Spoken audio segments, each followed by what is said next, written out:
जय श्री राम। राजा रानी के बार बार पूछने पर मुनि ने कहा कि वर के जो दोष मैंने कहे हैं वे सब दोष मेरे अनुमान से शिवजी में है। जो शिवजी के साथ विवाह हो जाए तो उनके दोषों को ही सब गुण ही कहेंगे। जैसे हरि भगवान नागशैया पर सोते हैं परंतु उनको पंडित जन कुछ दोष नहीं लगाते।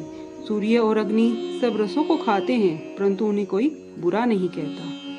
गंगा जी में पवित्र और अपवित्र सभी जल बहता है पर उन्हें कोई अपवित्र नहीं कहता। सूर्य, अग्नि और गंगा जी के समान सामर्थ्य वाले कुछ दोष नहीं है। जो मूर्ख मनुष्य ज्ञान के अभिमान में ऐसी समता करते हैं वे कल्प भर नरक में पड़ते हैं। जीव क्या ईश्वर के समान हो सकता है?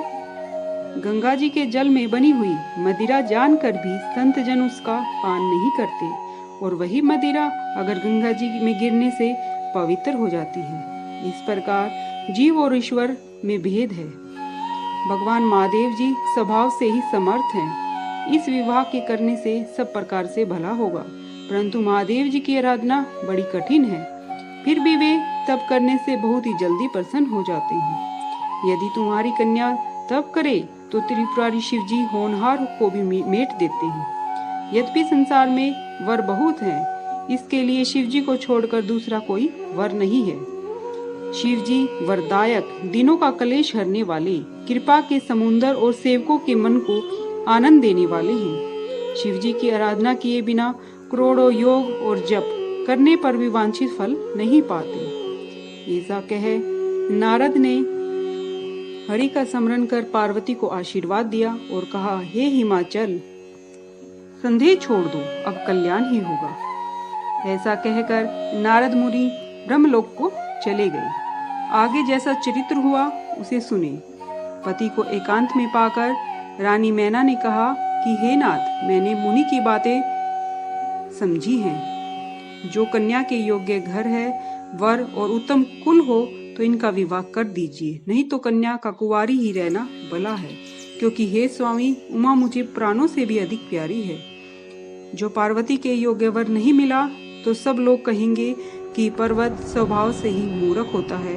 और हे स्वामी, यदि विचार कर विवाह करना जिससे कि हृदय में संताप न हो। ऐसा कहकर चरणों में सिर रख दिया। तब हिमवान बड़े स्नेह से बोले, चाहे चंद्रमा की अग्नि प्रकट हो जाए परंतु नारद जी के वचन कभी झूठे नहीं हो सकते।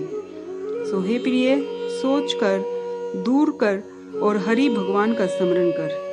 जिसने पार्वती को रचा है वही इसका कल्याण करेगी। अब जो तुमको कन्या पर संदेह हो तो जाकर उसे ऐसा उपदेश दो कि वह तप करे जिससे पार्वती जी महादेव जी से मिले। दूसरे उपाय से क्लेश नहीं मिटेगा। नारद जी के वचन अभिप्राय वाले और कारण सहित हैं। शिव जी सब भांति से सुंदर गुणों के भंडार हैं। ऐसा विचार कर सब संदेह छोड़ दो। शिव जी सब प्रकार से निष्कलंक है। पति की वचन सुनकर मन में प्रसन्नता हुई और तुरंत उठकर मैना पार्वती के पास गई। उमा को देख नेत्रों में आंसू भरकर स्नेह सहित गोद में बिठाया। बार बार उसे हृदय से कांपने लगा। कंठ भर जाने की वजह से वह कुछ कह न सकी। जगत की माता सर्वज्ञ पार्वती जी माता को सुख देने वाली कोमल वाणी से बोली, हे माता, मैंने ऐसा सौपन देखा है, वह तुम्हें सुनाती हूँ कि एक सुंदर गोरे ब्राह्मण ने मुझसे इस प्रकार उपदेश किया है कि हे पार्वती, नारद जी ने जो कहा है उसे सत्य समझो। तुम जाकर तप करो, फिर तुम्हारे माता पिता को भी यह बात भली लगी है। क्योंकि तप सुख देने वाला और दुख दोष का नाश करने वाला है।